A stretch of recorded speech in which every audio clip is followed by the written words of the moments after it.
안녕하세요. 초등학교 1학년 1학기 수학 3단원 덧셈과 뺄셈 단원 소개 세 번째 영상입니다. 이번 단원은 단원 소개가 좀 깁니다. 단원 길이도 좀 길거든요. 덧셈과 뺄셈이 워낙 여러 번 반복될 거여서 여기서는 좀 드릴 말씀이 좀 많은 것 같아요. 이번 시간에는 덧셈 뺄셈을 어떻게 가르치면 좋을지에 대한 이야기 나눠보도록 하겠습니다.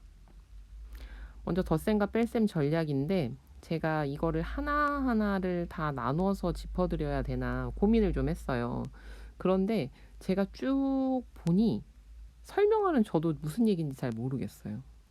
왜냐면 이걸 이해하기 쉬우시라고 나눠놨지 사실은 세 가지 전략들이 다 왔다 갔다 하면서 계속 반복이 되더라고요. 가르칠 때도. 그래서 일단은 그냥 셋을 간단히 설명을 드리고 실제 가르칠 때는 이렇게 해봤습니다. 라는 방식으로 그렇게 설명을 드리도록 할게요. 덧셈과 뺄셈 전략은 어떤 모델을 사용하느냐에 따라서 셋으로 구분을 해볼 수 있습니다. 이 구분이 중요한 것 같지는 않아요. 먼저 첫 번째는요, 구조화되지 않은 모델을 사용하는 겁니다. 구조화되지 않은 모델이라는 건 어떤 의미냐면요, 그냥 하나씩 낱개로 떨어져 있는 무엇, 이렇게 생각하시면 돼요. 그래서 대표적으로 구체물이죠. 뭐 사탕, 인형, 블록, 이런 것들. 여기서 좀 더 나가서 우리가 잘 쓸 수 있는 거 하면 공깃돌, 바둑알 같은 거요. 구조화되어 있지 않기 때문에 아무데나 갖다 놓을 수 있고, 이리 모을 수 있고, 저리 모을 수 있고, 어떤 특정한 구조가 그 모델에서 나타나 있지 않다라는 겁니다. 그 다음에 넘어가시면요, 이제는 구조화된 모델을 사용합니다. 수판이나 구슬줄, 수 모형과 같이 5의 구조를 가진 묶음 모델, 직선 모델, 복합 모델 등 구조화된, 이게 무슨 얘기냐면 레켓넥을 생각해 보시면 레켓넥은 5씩 구조화가 돼 있죠. 흰 구슬이 5개 있고, 그리고 빨간 구슬이 또 5개 있잖아요. 그래서 이런 구조화된 모델을 사용하면 좋은 점이 뭐냐면 수의 이미지화가 좀 더 쉬워진다는 거예요. 묶어서 세진다는 거죠, 머릿속으로. 그래서 얘네 둘을 특별하게 구분하려고 하시기보다는요, 순서를 일단은 구체물을 갖고 하고 요거를 레켓넷 구슬이라던가 수블럭 같은 것들로 계속 연습시킨다. 이렇게 생각을 해주시면 될 것 같아요. 그게 제일 편하더라고요. 그리고 나서 이 모델링이 충분히 되면 이걸 수만 가지고 수만 가지고 공부하게 해주는 거죠. 그런데 여기서도 보시면요, 수직선이라던가 이런 것들의 도움을 받아라라는 이야기를 해요. 어떤 모델이 없다면 수직선은 언제든지 그냥 연필만 있으면 종이만 있으면 쓸 수 있잖아요. 3 더하기 5라 그러면 3에서 5를 여기 3을 놓고 4, 5, 6, 7, 8 5칸을 가는 거죠. 5칸 가서 얼마가 나온다? 8이 나온다. 이런 식으로. 그래서 모델을 쓸 때 어떤 구조가 있느냐 없느냐에 따라서 둘이 일단 나눠지고요. 그리고 이제 점차 모델의 사용을 줄여가는 방식으로 가르치시면 된다. 그런데 이 모델을 쓰지 않는 것이 좋은 게 아니에요. 옛날에 막 영재 이런 프로그램 보면요, 그 주산, 암산 이런 거 많이 해가지고 진짜 어마어마한, 우리는 눈으로 따라 읽기도 힘든 수들을 막 더하는 그런 영재들 막 나와서 막 하잖아요. 물어보면 머릿속에 이렇게 주판이 떠 있다 이런 식으로 흔히 표현을 하는데, 이 구조화 시켜주는 이유가 그거예요. 아이들한테 머릿속으로 수체계를 이미지화 시켜주는 게 목표거든요. 그러니까 맨 처음에는 구체적인 이 구체물을 가지고 많이 해보고, 그 다음에 어떤 모델을 가진 걸로 가지고서는 이제 좀 더 구체적인 부분을 좀 줄이고 좀 더 추상적으로 다리를 놔준다고 생각을 하시면 됩니다. 그래서 가르치실 때 이렇게 가르치시면 돼요. 일단은 그 실제 그림이라던가 요 단원에서 계속 꼭 필요한 필수 준비물 2가지. 하나는 바둑돌, 두 번째는 레켓네. 더 필요한 게 있으시면 더 쓰시면 좋지만 저는 이 2가지면 충분하다고 생각됩니다. 그러니까 바둑돌로 놓고 이리저리 모아도 놓고 흩어도 보고 줄 세워도 보고 아이가 좋아하는 모양으로 만들어도 보고 그거 다 한 다음에 이제 레켓넥으로 가면서 조금 이제 정돈시키고 속도 올려주시고, 그리고 이게 자연스러워지면 그냥 수로 많이 문제 풀도록 해주시고. 근데 레켓넥은요 한 2학년 때까지 계속 써주시는 게 좋습니다. 예, 그래서 덧셈과 뺄셈의 구체적인 전략들 이 중에서 말씀드리면 좋겠다는 거는 다음 페이지에서 한 번 더 정리해 드릴게요.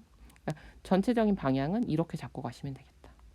자, 이번에는 구체적인 전략들 한번 살펴볼게요.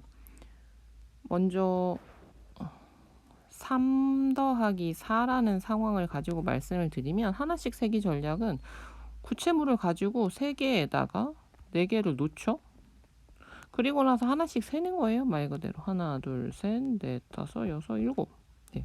이어세기는 뭐예요? 3은 아니까 3은 두고 4, 5, 6, 7 이렇게 이어세는 거죠. 묶어세기는 전체를 쭉 구체물로 표현한 다음에 둘, 넷, 여섯, 일곱, 아니면 셋, 여섯, 일곱, 뭐 이런 식으로요. 그 다음에 거꾸로 세기 전략이랑 얼마까지 더하기 전략은 이제 뺄셈 전략인데, 거꾸로 세기는 이런 거죠. 만약에 7개에서 7 빼기 3이라고 하면 7개를 갖다 놓고 3만 남을 때까지 거꾸로 세는 거예요. 7, 6, 5, 4. 네. 그러면 7, 6, 5, 4니까 하나, 둘, 셋, 넷, 4개 빠졌구나. 이렇게. 근데 거꾸로 세기 전략은 일단 거꾸로 세기를 많이 안 하기도 하고요. 거꾸로 세고 나서 내가 몇 개를 셌는지 또 기억을 해야 되기 때문에 보통 손으로 이제 접으면서 한다던가 하긴 하는데 오류가 많습니다. 네. 아이들이 사용은 하는데요. 실패하기 좀 쉬운 전략이에요. 그 다음 얼마까지 더하기 전략은 이제 미국 계산원들의 잔돈 계산법 뭐 이렇게들 많이 얘기하는데요. 더해서 7이 될까지 하는 거죠. 3 놓고 하나 더해서 4, 둘 더해서 5, 셋 더해서 6, 넷 더해서 7, 넷 더해서 7이니까 4 이렇게 구하는 거. 자, 그 다음 짝짓기 전략은 비교하기 전략인데요. 7 빼기 3을 할 때 7을 두고 3을 두고 짝지어서 빠져나간 다음에 나머지를 세는 방법들. 네, 이렇게 구해 볼 수 있습니다. 가장 기초적인 방법이죠. 하지만 무시하시면 안 됩니다. 이거를 충분히 해서 잘하게 되면 다음 전략들로 넘겨주셔야 돼요. 어차피 고급 전략이 중요하니까 얘는 안 가르쳐줘도 돼? 안 됩니다. 이걸 해야지 다음 단계로 넘어갈 수 있고요. 이걸 잘하는 아이들이 다음 단계도 쉽고 빠르게 넘어갈 수 있습니다. 수세기에 기초한 전략은요, 뭐 구조화된 모델이라고 하는데, 그냥 쉽게 생각하시면 이어세기 전략 같은 경우에도 어떻게 하는 거냐면, 레켓넥 생각하시면 쉬워요. 3개 한쪽에 모아놓고요. 그 다음에 넘기면서 한다는 거죠. 4개를 3 더하기 4니까 4개를 하나, 둘, 그 다음에 색이 바뀌죠. 셋, 넷. 그러니까 다 하면 어떻게 됐지? 이렇게 5개에다 2개. 7개네? 이런 식으로. 그래서 수의 이미지를 자꾸 생각하게 해준다는 거고요. 거꾸로 세기설 전략도 같습니다. 네, 이 상황에서 7에서 4를 7 빼기 3을 한다면 얘네들을 빼주고 나머지 이미지를 떠올릴 수 있게 해준다는 거고요. 2배 전략 같은 경우에는 2줄이 있죠. 그러면 3개, 4개가 있다면, 네, 여기를 이렇게 묶으면 3하고 3 더해서 2배, 3의 2배죠. 그 다음에 하나 더로 하면 3의 2배인 6 더하기 1.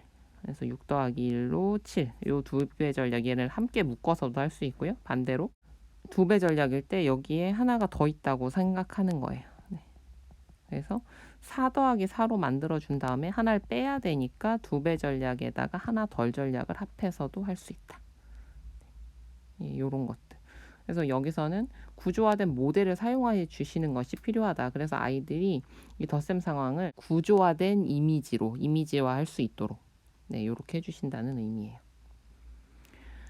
그리고요, 마지막은 이제 수 지식을 가지고 해야 될 텐데, 수의 합성과 분해에 대한 지식을 가지고 3 더하기 4라면 우리가 5라는 수로 묶어낸다라고 했을 때 3을 1과 2로 나누어서 1을 보내서 5로 만들고 5와 2로.